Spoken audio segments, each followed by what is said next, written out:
or in the West African arts of divination. Human beings have a way to enter into the play of fate and uncertainty, and from that play this world constantly arises. That seems very serious. Do you think this is aught but a play, Johnny? Plus you could sit here once. No. To you. Really, truly. I shouldn't be asking for... I have a feeling I might be meeting somebody this year. Someone new. Someone borrowed, someone blue. Don't get me. It's a scam, my friend.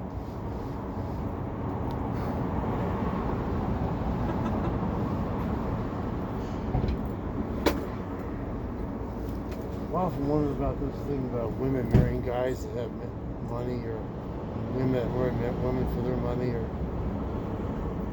Well, that's not as often as when women marry men for money. Maybe more often than we figure. Well, it's a very common perception that when a woman does something for money, it makes her a whore. But when a man does something for money, it makes him clever, profitable, or smart. Downright. It also makes him kind of a whore, but whatever. We celebrate those moves when it comes to men, but not when it comes to women. Even though men are the ones who set up this entire, social construct that I'm the man, I have to provide, I have all the money, and I'm going to be taking care of you because you're feeble and weak and less than me. And then when a woman takes advantage of that society, of that social construct, all of a sudden she's this horrible bitch, even though that's the only option that she has. That was created by men, who then call her a whore and a slut because she's taking advantage of the system that they set up. It's utterly ridiculous and hilarious to me.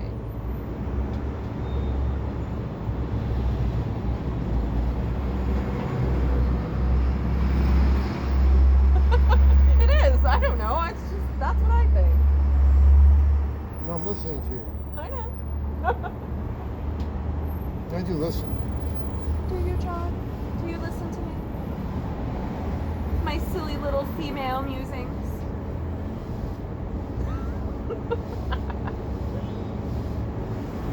I do. You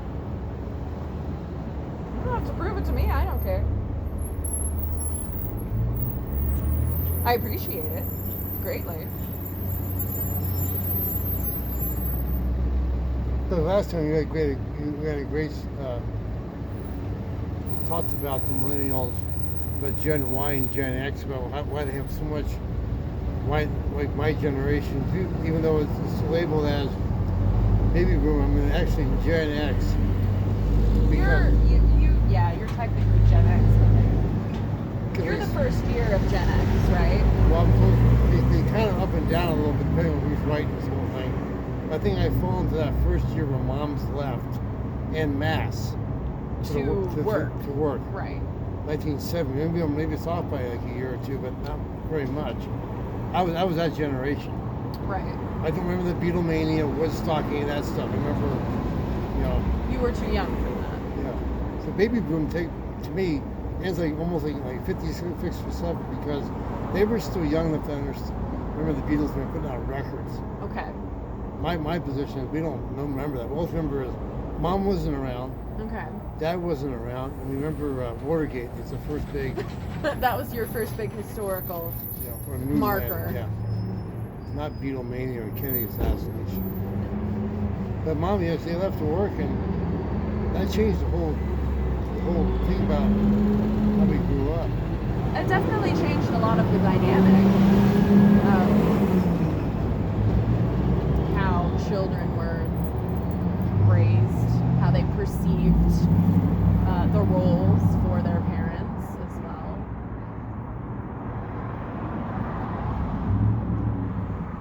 I think all of these parents wanted so much more for their children. And I don't mean then now, but back then they wanted so much for them because they grew up, not that they didn't have it, but they didn't have the time to muse about it. Yeah. So they gave you, as a generation, all of this opportunity, but also all of this expectation.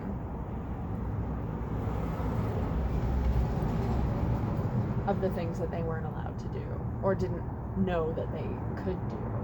Yeah. Which can cause a lot of problems, because then my generation grew up somewhat with those parents who had all of this expectation and didn't do anything with it necessarily. Well, maybe? if you look at our age group, between 62 and 79 and 80, somewhere in there, I could safely say that, I know I get a lot of flack for this, but in America, I didn't think in the 70s, I didn't think we had an alleged leader of any sort. Nixon, Ford, and Carter. People, who'd you grow up with? Why didn't you appreciate the president? Because we really didn't have a president. I don't know what the hell was going on, man. I'm not saying that Lincoln, what's his name, Kennedy and Lincoln. Lincoln and Kennedy, well. Kennedy and Johnson were any better, but they were figureheads. Okay. And then Reagan, of course, became a figurehead, and maybe George Bush was first. But we didn't have any of that stuff. I didn't see it. I heard about controversy, politics, but never like a solitary leader that represented us all the time. Maybe. That happens once in a while. Like 3 years before Lincoln, 3 presidents before Lincoln didn't do much. I'm not saying Lincoln and Reagan were the same, but they were strong figureheads, whether they were revolutionary or not. Right. And we didn't have that. So the generation that we had was... You didn't need it. TV, you get home, mom and dad left some sandwiches or meat from Thanksgiving in the fridge, mayonnaise, some bread. They're always working, trying to avoid each other, trying to pay off bills. The dad incurred from lousy business investments, even though he's a great welder. I told Ruth the other day, I said, as regards mom and dad owning their own business, and they said, John, how did it run? I would not even begin to be able to explain how dad operated kind of a non-existent business for years. I don't know how. There's certain places like that I couldn't tell you how they're run. Certain businesses on Main Street or how they functioned for years before they shut down. Fremont County. You go back to the business going, I'm thinking, there's people in there, right? Yeah. Sure. Like a Greek restaurant. How do they make any money? If I didn't know my mom and dad and everything, I'm really around them now. No, that's okay. They did the things that were expected of them. But they weren't around, that's the whole thing. I thought a great movie would have been, I could have made when I was younger, was this. The whole film is me, you see me go to school. Hello. Go to school and come home. I do not know why she went around that direction. Direction this way? No, she could have walked straight through, and she walked around the backside of that table and almost ran into that truck with her butt. Maybe I scared her. Maybe you did. You are terrifying, Josh. Terrifying. I bet me going home every day, watching the Gong Show, going to school, you see little clips of me going to school, never talking to anybody. And that would have been too horrifying of a film because the kids just gave up and said, you know what? I'm really not going anywhere in life, and I know it, and this is my future. Because America is this thing going, you be whoever you want to be. And maybe people can be. But for some reason, physiologically, whatever it is, they don't see themselves doing anything. Failure's too scary. It is, isn't it? Yes, it is. No one would be criminal, general custom. I mean, there's failure, but like on a small scale, but large scale, but always, what you're talking about, do you think most people experience failure on a small scale, like they're sliding down into it? Maybe. It's not always all one thing. I don't know. We see everybody being successful all the time, especially in media today. Like, social media just shows everyone's successes all the time. So if you even think that you're going to fail, you don't want other people to see that, so you don't even try. Because failure is terrifying. But you do what's expected of you so that you can fit in and live this life. And but not succeed? I don't know anything. I've got nothing, man. But what are we all doing? Back to that question. What on earth are we doing? Well, like the book of Jonah in the Bible, God said, "You stay with me, you'll find success." I'm thinking to myself, going, as far as back as that, or further, what do the idea of success means? Does it mean wiping out whole villages and getting rid of them? In some ways, that's very successful. Taking all their goods, all the girls to be your whores and be your... That's a success, Unless honestly. If they're not a virgin, you can kill them, but they are, keep. Just check their clip. Which no longer makes sense. Is it pink or brown? I don't know. Might be a rare form of That genetic... makes a difference. Might be genetic disorder.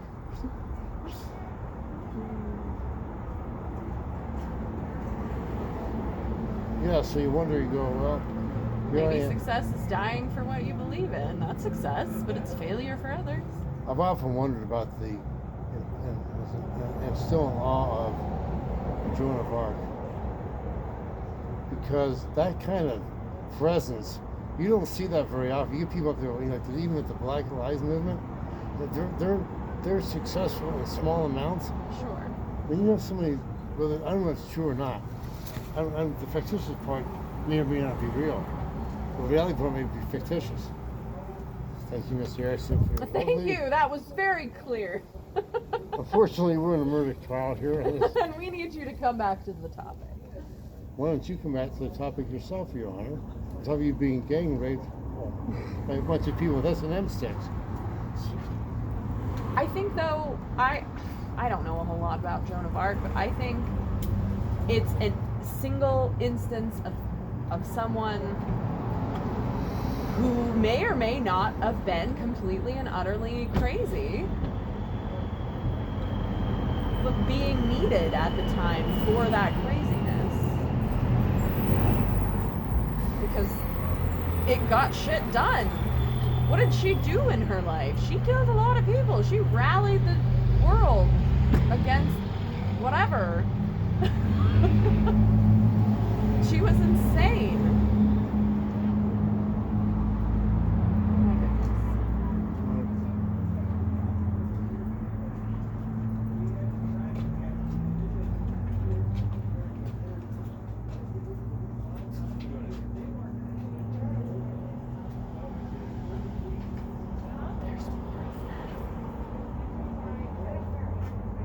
What time is it?